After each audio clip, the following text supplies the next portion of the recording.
तो अब अपन पढ़ेंगे कोऑर्डिनेशन केमिस्ट्री के बारे में, यानी जो डी ब्लॉक के कॉम्प्लेक्सेज हैं उनके बारे में। एफ ब्लॉक की स्टडी अपन पहले ही कर चुके हैं। तो सबसे पहले देखते हैं अपन कि जो कॉम्प्लेक्सेज होते हैं ये क्या होते हैं। कॉम्प्लेक्सेज का मतलब होता है ऐसी स्पीशीज जो न्यूट्रल भी हो सकती हैं, आयनिक भी हो सकती हैं, जिनमें उपस्थित सभी कॉन्स्टिट्यूएंट आयंस का यदि अपन टेस्ट करें तो सभी का टेस्ट नहीं आता है, तो उन्हें अपन क्या बोलते हैं, कॉम्प्लेक्सेज कहते हैं। जैसे अपने पास ये एक एग्जांपल है K3FeNH3Cn का होल 5। यदि हम यहाँ पर अमोनिया का केमिकल टेस्ट करना चाहें या साइनाइड का केमिकल टेस्ट करना चाहें तो वो टेस्ट नहीं आएंगे, अर्थात ये अपने पास एक कॉम्प्लेक्स स्पीशीज होगी। एक होता है डबल सोल्ट। डबल सोल्ट का मतलब होता है ऐसी स्पीशीज जिसमें दो या दो से ज्यादा प्रकार के कैटायन हो, दो या दो से ज्यादा प्रकार के कैटायन हो, अथवा दो से ज्यादा प्रकार के एनायन हो, और जब उसके एक्वस सॉल्यूशन का अपन केमिकल टेस्ट करें तो उन सभी का केमिकल टेस्ट आ जाए तो उसको अपन क्या बोलते हैं, डबल सोल्ट बोलते हैं। जैसे ये फिटकरी है, फिटकरी में अपने पास पोटेशियम आयंस भी हैं और अपने पास एल्यूमिनियम आयंस भी हैं, तो इनका केमिकल टेस्ट अपने को मिल जाएगा देखने को यदि अपन केमिकल टेस्ट करते हैं। तो लिगेंड, लिगेंड का मतलब कोई भी इलेक्ट्रॉन रिच स्पीशीज जो मेटल एटम अथवा आयन के साथ कोऑर्डिनेशन बॉन्ड बना सकती है उसको लिगेंड कहते हैं। लिगेंड के पास जनरली या तो एक इलेक्ट्रॉन या एक लोन पेयर ऑफ इलेक्ट्रॉन या एक से ज्यादा लोन पेयर ऑफ इलेक्ट्रॉन होते हैं। जो लिगेंड होते हैं वो अपने पास न्यूट्रल भी हो सकते हैं, जो लिगेंड होते हैं अपने पास एनायनिक भी हो सकते हैं, और जो लिगेंड होते हैं अपने पास वो चार्ज्ड भी हो सकते हैं, मतलब पॉजिटिवली चार्ज भी हो सकते हैं। तो एनायन हो सकते हैं, कैटायन हो सकते हैं और न्यूट्रल। लेकिन याद रखना कोई सी भी स्पीशीज जो अपने पास सही न्यूट्रल, एनायन और कैटायन, इन सब में लिगेंड के पास एक अथवा एक से ज्यादा इलेक्ट्रॉन्स का होना जरूरी है जो फ्री हो, जो बॉन्ड बनाने में पार्टिसिपेट नहीं कर रहे हो। अब अपन बात करेंगे कोऑर्डिनेशन नंबर की। तो किसी भी कॉम्प्लेक्स स्पीशीज में जो मेटल एटम है वो कितने कोऑर्डिनेशन बॉन्ड बना रहा है, वो उस मेटल एटम अथवा आयन का कोऑर्डिनेशन नंबर कहलाता है। जैसे यहाँ पर कोबाल्ट है, कोबाल्ट यहाँ पर 6 कोऑर्डिनेशन बॉन्ड बना रहा है 6 अमोनिया के साथ, तो इसका कोऑर्डिनेशन नंबर 6 हो गया अपने पास। इधर भी अपने पास कोबाल्ट है, 2 तो साइनाइड के साथ जुड़ा हुआ है, यानी 2 कोऑर्डिनेशन नंबर तो यहाँ से हो गया। और जो EN है जिसे अपन इथाइलिन डाइमीन कहते हैं, ये अपने आप में बाइडेंटेट लिगेंड होता है। तो 2 बाइडेंटेट लिगेंड है, इसका मतलब 4 कोऑर्डिनेशन बॉन्ड यहां से बनेंगे, 2 यहां से बनेंगे, तो टोटल कितना हो गया अपने पास 6। तो यहां जो कोबाल्ट है उस कोबाल्ट का कोऑर्डिनेशन नंबर 6 हो जाएगा। यहां पर जो अपने पास सीरियम है जिसकी चर्चा अपन एफ ब्लॉक में कर चुके हैं, ये नाइट्रेट जो कि बाइडेंटेट लिगेंड का कार्य कर रहा है यहाँ पर, तो एक नाइट्रेट से 2 कोऑर्डिनेशन बॉन्ड बन रहे तो 6 से 12 बन जाएंगे। तो यहाँ सीरियम का जो कोऑर्डिनेशन नंबर हो कितना हो जाएगा, 12 हो जाएगा। तो ऐसे कभी भी नहीं बताना कि जितने लिगेंड होते हैं उतना उसका कोऑर्डिनेशन नंबर होता है। ये तब तक तो बात सही होती है जब तक अपने पास वो मोनोडेंटेट लिगेंड है, लेकिन यदि बाइडेंटेट लिगेंड आ जाए तब ये बात सही नहीं होती है कि जितने लिगेंड होते हैं उतना उसका कोऑर्डिनेशन नंबर होता है। जैसे यहाँ पर लिगेंड्स की यदि अपन संख्या देखें तो 2 ये हैं और 2 ये हैं, तो 4 ही हुए अपने पास लिगेंड, तो लेकिन कोऑर्डिनेशन नंबर कितना अच्छा है। तो जितने कोऑर्डिनेशन बॉन्ड बनते हैं वो उसका क्या कहलाता है, कोऑर्डिनेशन नंबर कहलाता है, ये तो ध्यान रखना। अब अपन बात करेंगे कोऑर्डिनेशन स्फीयर की। तो जो अपन कागज के ऊपर स्क्वायर ब्रैकेट में स्पीशीज ड्रॉ करते हैं जिसके अंदर एक सेंट्रल एटम होता है, उसके चारों तरफ लिगेंड होते हैं, तो सेंट्रल एटम और लिगेंड्स का जो एक वॉल्यूम बनता है उस वॉल्यूम को अपन कहते हैं कोऑर्डिनेशन स्फीयर। अब अपन बात करते हैं एम्बीडेंटेट लिगेंड्स की। तो एम्बीडेंटेट लिगेंड्स ऐसे होते हैं जो अपने एक से अधिक सिरों से कोऑर्डिनेशन बॉन्ड बना सकते हैं, लेकिन एक समय पर वो एक ही सिरे से कोऑर्डिनेशन बॉन्ड बनाता है, तो उसे अपन एम्बीडेंटेट लिगेंड कहते हैं। जैसे अपन पक्षियों को कहते हैं उभयचर, एम्फीबियंस। तो पक्षी क्या होते हैं अपने पास, या तो वो थल पे रह सकता है या वायु में रह सकता है, दोनों जगह एक साथ नहीं रह सकता, लेकिन वो दोनों जगह रह सकता है, या तो थल में या फिर अपने पास एयर में रह सकता है। तो अपन पक्षियों को क्या बोल देते हैं, एम्फीबियंस। ऐसे ये लिगेंड होते हैं, लेकिन एक साथ वो दोनों सिरों से कोऑर्डिनेशन बॉन्ड नहीं बनाएगा जो एम्बीडेंटेट लिगेंड्स है।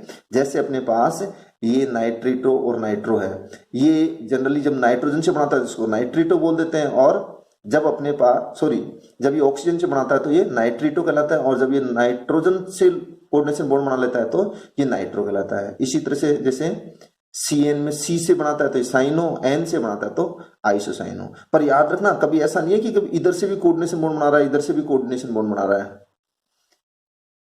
इसी तरह से ये अन्य एग्जांपल्स हैं, जैसे ये S से भी बना सकता है और N से भी बना सकता है। तो इधर तो S से बना रहा है तो इसको थायोसाइनेटो कहते हैं, इधर N से बना रहा है तो इसको आइसोथायोसाइनेटो कहते हैं। अब क्लासिफिकेशन ऑफ लिगेंड्स। तो लिगेंड्स का क्लासिफिकेशन कोऑर्डिनेशन बॉन्ड्स की संख्या के आधार पर। मोनोडेंटेट लिगेंड जो एक ही कोऑर्डिनेशन बॉन्ड बनाता है, डाइडेंटेट जो ऐसे लिगेंड्स जो दो कोऑर्डिनेशन बॉन्ड बनाते हैं। फिर अपन ट्राइडेंटेट की बात करेंगे जो तीन कोऑर्डिनेशन बॉन्ड बना लेगा, टेट्रा में 4, पेंटा में 5 और हेक्सा में 6 कोऑर्डिनेशन बॉन्ड, यानी एक लिगेंड 6 बॉन्ड बना लेगा। तो ये आपने खूब देखा होगा EDTA4-, तो EDTA4- की बात कर रहा हूं मैं, तो ये हेक्साडेंटेट लिगेंड है। अगर यहां पर अपन इसमें H जोड़ते जाएंगे तो इसकी डेंटिसिटी क्या होती जाती है, कम होती जाती है।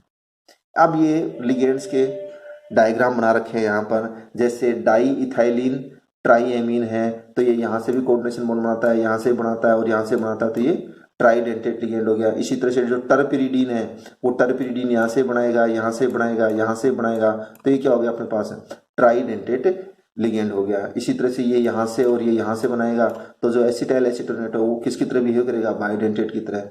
इसी तरह से अपने पास है जो DMG, जिसका अपन प्रैक्टिकल में निकिल DMG कॉम्प्लेक्स बनाते हैं, वो भी बाइडेंटेट लिगेंड की तरह कार्य करता है। देखो मैंने यहाँ पर बना रखा है, इसमें ये यहाँ से कोऑर्डिनेशन बॉन्ड बनाता है और यहाँ से कोऑर्डिनेशन हाईलाइटेड कर रखे हैं, यहाँ से बनाता है। एग्जाम में कई बार वाइवा में पूछ लेते हैं प्रैक्टिकल में कि ये कहाँ से कोऑर्डिनेशन बॉन्ड बनाया है, तो ये याद रखना यहाँ से और यहाँ से कोऑर्डिनेशन बॉन्ड बना लेता है। इसी तरह से 110 फेनोल्फथालीन है वो यहाँ से और यहाँ से कोऑर्डिनेशन बॉन्ड बनाएगा, तो ये भी बाइडेंटेट लिगेंड हो गया। ये ग्लाइसिनेटो आपका, ये भी 2 कोऑर्डिनेशन बॉन्ड बनाएगा। इसी तरह से इसमें देखो अपन ने ये EDTA की तरह ही दिख रहा है, लेकिन इसमें से एक अपन ने CH2COO- ग्रुप हटा दिया है। इसका मतलब ये कितना हो जाएगा, पेंटाडेंटेट। एक यहाँ से, एक यहाँ से, एक यहाँ से, एक यहाँ से और एक यहाँ से। इसी तरह से इसको तो आप जानते हो EDTA4- ये हेक्साडेंटेट, यहाँ से बॉन्ड बनाएगा, यहाँ से बनाएगा, यहाँ से बनाएगा, यहाँ से बनाएगा, यहाँ से बनाएगा, यहाँ से बनाएगा, तो 6 जगह से कोऑर्डिनेशन बॉन्ड बना लेगा। इसी तरह से इनमें भी अब मैंने हाईलाइटेड कर रखा है कहाँ से कोऑर्डिनेशन बॉन्ड बना सकते हैं। कई बार कुछ पॉलीडेंटेट लिगेंड्स ऐसे होते हैं जो फ्लेक्सीडेंटेट कैरेक्टर शो करते हैं। फ्लेक्सीडेंटेट का मतलब उनकी डेंटिसिटी चेंज कर सकते हैं। वो डेंटिसिटी चेंज कैसे कर सकते हैं, डेंटिसिटी इस प्रकार से चेंज कर सकते हैं कि वो हेक्साडेंटेट की तरह भी बिहेव करने लग जाए, वो पेंटाडेंटेट की तरह भी बिहेव करने लग जाए, वो टेट्राडेंटेट की तरह भी बिहेव करने लग जाए। कौन, ये फ्लेक्सीडेंटेट कैरेक्टर शो करने वाले लिगेंड्स।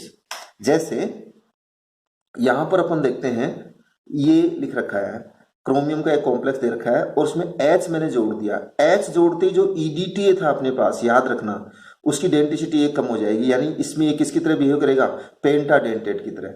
तो ये यहां पर तो जो है वो पेंटाडेंटेट की तरह बिहेव कर रहा है।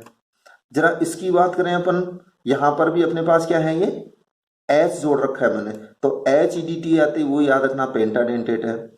लेकिन यदि टेट्राडेंटेट बनाना है इसको, तो अपने को कितने H जोड़ने पड़ेंगे, याद है आपको, 2H। ये देखो 2H मैंने यहाँ पर जोड़ दिए हैं, तो 2H जोड़ते ये क्या हो गया अपने पास है, टेट्राडेंटेट लिगेंड हो गया। अब अपन कीलेशन की बात करेंगे, कीलेट कैसे बनाते हैं। तो जो भी पॉलीडेंटेट लिगेंड्स है, याद रखना जो पॉलीडेंटेट लिगेंड्स हैं वो मेटल के साथ जुड़ करके जब कोऑर्डिनेशन बॉन्ड बनाते हैं तो प्राय एक या एक से ज्यादा रिंग्स का निर्माण कर लेते हैं। और जब मेटल के साथ कोई लिगेंड जुड़ने के पश्चात एक या एक से ज्यादा रिंग बन जाती हैं तो ऐसा कॉम्प्लेक्स कीलेट कहलाता है। ऐसा कॉम्प्लेक्स कीलेट कहलाता है। पर याद रखना जो कीलेट बनाने के लिए कम से कम उसकी डेंटिसिटी 2 तो होनी ही चाहिए लिगेंड की। यहां पर जैसे ये है, इसकी भी है।